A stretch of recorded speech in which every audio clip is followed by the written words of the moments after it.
বুধবার ৭ সকালে এক মর্মান্তিক দুর্ঘটনা। ট্রাক্টরের ধাক্কায় মৃত এক ৪ বছরের শিশু। ঘটনাটি ঘটেছে উত্তর দিনাজপুর জেলার ইসলামপুর থানার কমলাগাঁও সুজালি অঞ্চলের খঞ্জনমারি গ্রামে। মৃত শিশুর নাম সুহানি পারভিন।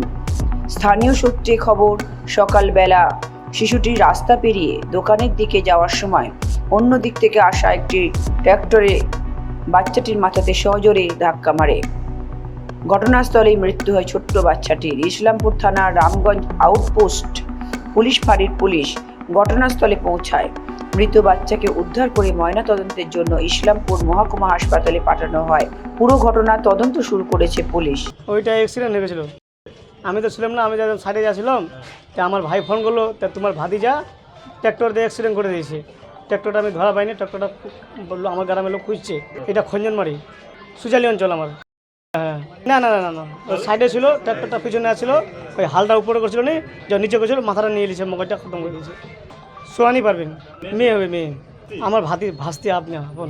ট্র্যাক্টর মালিকের নাম নাই, আমি নামটা জানি না। গারামার ট্র্যাক্টরটা আমার, ট্র্যাক্টরটা কোথায় যাবে? হ্যাঁ, পুলিশ আসছিল, পুলিশ ইনকোয়ারি করে গেছে, ওটা পুলিশ তদন্ত করেছে। ধরে হলো 4 বছর হবে।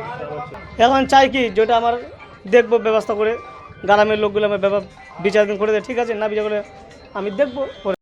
সুজালি পঞ্চায়েত আমার। ব্যুরো রিপোর্ট, লটারি সংবাদ।